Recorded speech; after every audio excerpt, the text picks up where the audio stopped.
I did not come to faith until my early 30s. I was raised Catholic. As I look back on my childhood, I was raised Catholic, even went to some Catholic school.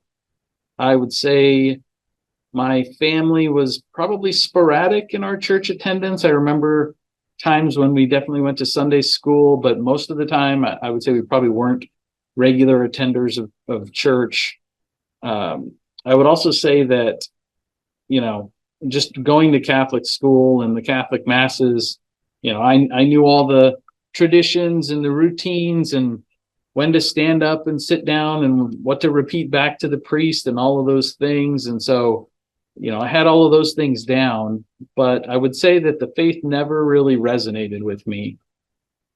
I never really read the Bible. I don't remember as a family us reading a Bible. I don't know that I ever even owned a Bible at any point growing up. And so it just wasn't anything that we dove into much as a family in terms of reading, understanding things of God or theology in general.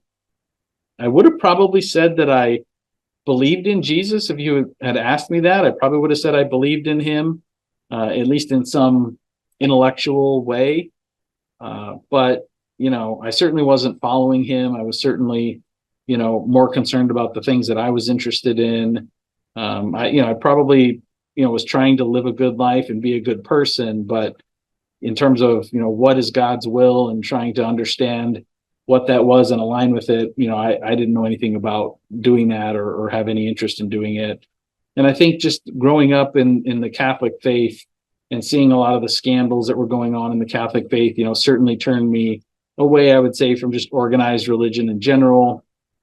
And if someone had asked me about it, I probably would have given all the standard answers of, like, who are you to think that you have the right answer? And, why are you trying to scare people with they're going to go to hell if they don't believe something?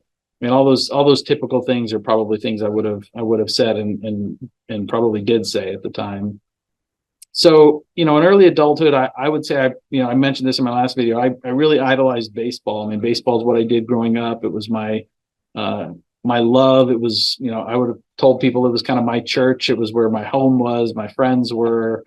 Looking back, it's certainly something that I idolized.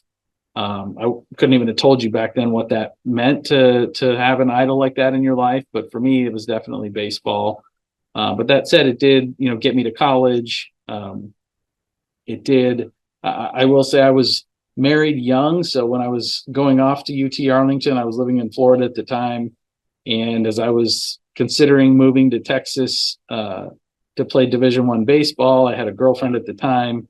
And I just remember her mother, would not have allowed us to move to Texas together if we weren't married. And so we ran down to the courthouse and got married and moved off to Texas. And so, again, I was young, didn't probably really even understand what I was doing, but I just know I wanted her to come with me to Texas. And so we ran down to the courthouse and got married. So ended up, playing ball through college. I graduated from college around 2001. Started working in auto finance right after that.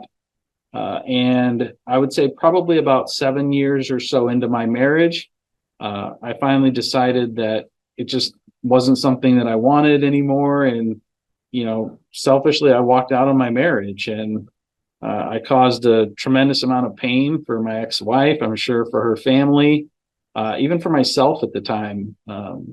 Looking back, knowing what I know now, looking back, it definitely felt like I was tearing flesh apart. If you kind of understand that from a biblical perspective, when I divorced my first wife, and so it was a painful experience for me.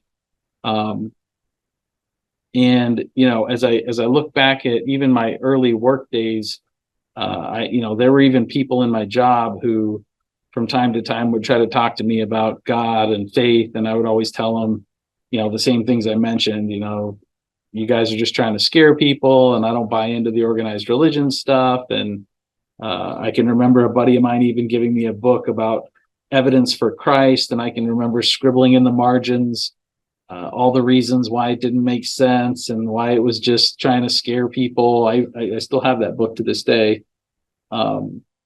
So I just couldn't see it at the time. There were definitely blinders on, and I didn't understand it. And quite frankly, I didn't really even have an interest in understanding it. So I think you could probably say I was, running from God is probably a good way to describe it. I don't think he was hiding in any way from me. I think I just really didn't have any interest in having a relationship with him at that point.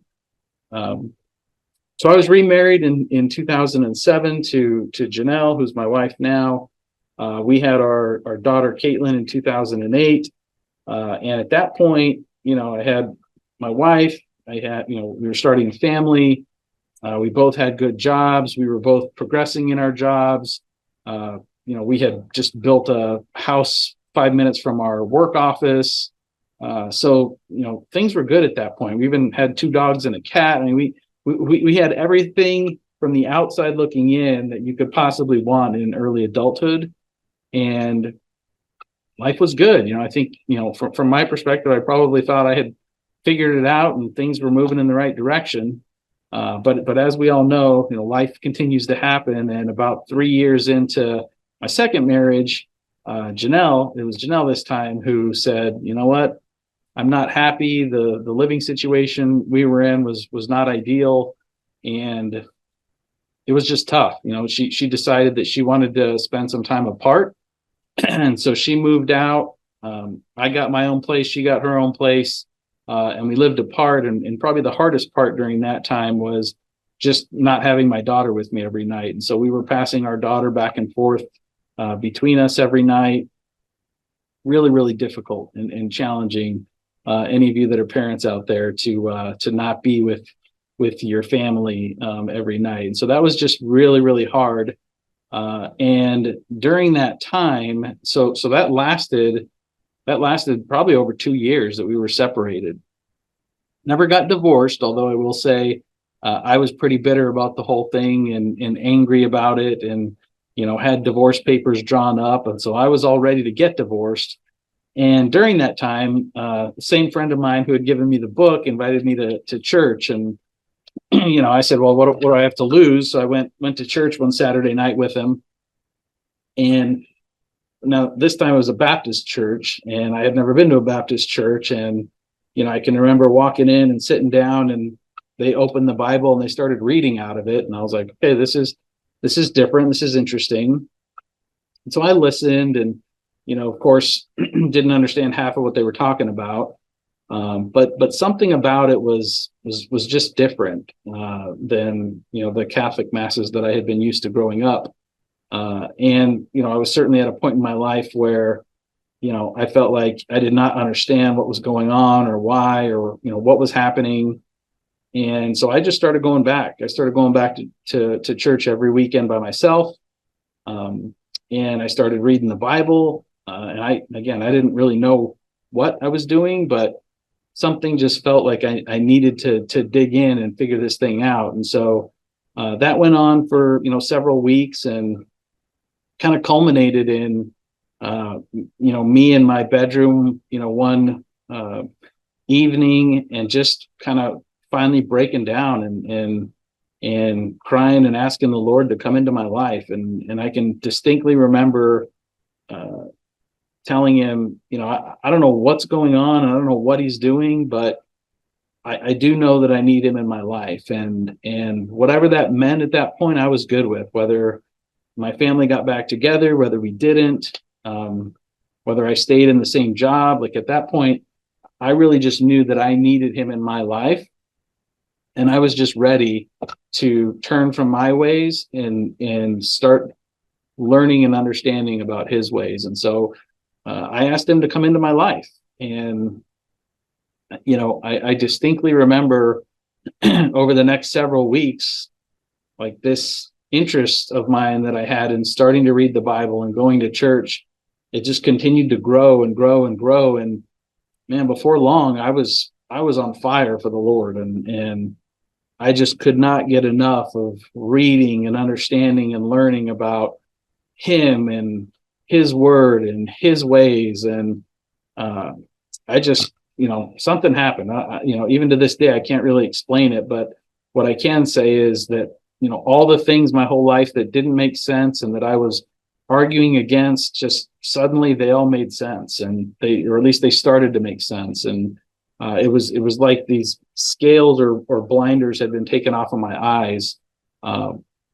And I just started to dig into everything I could read and understand about the Lord, and watch sermons, and tell everybody all about it. Now, of course, when I talked to Janelle about this stuff, she wanted no part of it, and she didn't want to hear it, and she was still, wanting to be on her own and separate. And again, for some reason, for me, it was like the anger and the bitterness started to melt away. And again, like I said, whatever she wanted, I was fine with. Like, if she wanted to come back together, great. If she didn't, that was great. Like, I just knew I wanted to keep following this path down towards the Lord. And so that's kind of the way it went for several months. I mean, it was probably at least a good 6 months to a year, I would say, before Janelle started to gain some interest in some of this stuff. And I won't dig into too much of her testimony, but I will say that, she had a similar experience where she finally asked God to come into her life, and lo and behold, he did. And before you know it, we both had kind of reconciled to God, and then he reconciled our family back together. And so after over 2 years, we decided to kind of give it another shot and move back in together and recommit ourselves to the family and the relationship. In 2014, we had our second child. So we had our first son, who we named Cooper Cross. And so that was awesome. And from there, we've just really, over the years, over the past 10 years or so, I would say, we've just continued to try to learn more and more about God's ways and his will and what he wants from us and for us. I will say we found a church home here in Allen, Texas. Cottonwood Creek Church is where we attend and have attended for the past handful of years. We've all since been baptized there as well. And then I chose, probably 3 or 4 years ago, I chose to go through the Ministry Academy program at the church, which is basically just a year-long program where they teach you through the Old Testament and the New Testament. And so I went through that program. And then in 2021, Janelle and I decided to start leading a young adults life group there. And so she helps to lead it and I teach it. And we're basically just trying to share as much as we can with the younger generation, certainly sharing with them all the things that we wish we knew and did and followed at their age. And so that's been awesome. We've been getting more and more involved in the marriage ministry at the church, trying to just help out, again, couples that are struggling or going through challenges like we went through, and just trying to impress upon them how much, they need Jesus in their relationships and in their life. And so, yeah, so that's kind of where we're at this point, is we're just continuing to try to, walk the path of obedience. And looking back, I could certainly tell you that if you ever told me that I was going to be, teaching the Bible on the weekends and telling everybody I knew and could about Jesus, I certainly would have told you that you were crazy. But man, to me, it's just evidence of how good God is, because I certainly couldn't have done any of this. I certainly wouldn't be sitting here talking to you all about Jesus had he not come into my life. And it's just, to me, it's just one simple testimony of just how great our God truly, truly is. And, not only did he create all things, not only does he sustain all things, but he also shows us the greatest display of love that this world will ever know, when he sent his son to bleed and die for our sins, for our wickedness, for our rebellion. He still chose to do that in order to reconcile us back to him. And I think that's just amazing, amazing grace that he shows to us. And so, for all of those who truly believe in him and truly follow him, I would say just continue to be obedient, continue to press into him and to seek his will for your life. And for those of you who don't know him, I would tell you to just keep seeking and keep searching and keep knocking. And Scripture tells us that he's there and he will answer. If you truly want him and ask him to come into your life, he absolutely will do that, and it will absolutely change your life. And so, again, just one simple testimony of how great God is and what he can do in your life and what he's done in my life. And so at the end of the day, I would just say that all glory and honor and praise is him. It's not us. It's nothing that we've done or that we certainly deserve. It's all grace from him and love from him. And so get to know him if you don't know him, and you will never, ever regret that decision. And so that's my testimony. I hope that encourages some of you out there. Maybe leave me a comment if you have any questions or thoughts. But otherwise, I will be back hopefully in about a week with another video. And in the next one, we'll talk a little bit about why I named the channel Born Again, and from a biblical perspective, what that means and looks like. And so with that, I will sign off. God bless you guys. Love you, and we'll talk soon.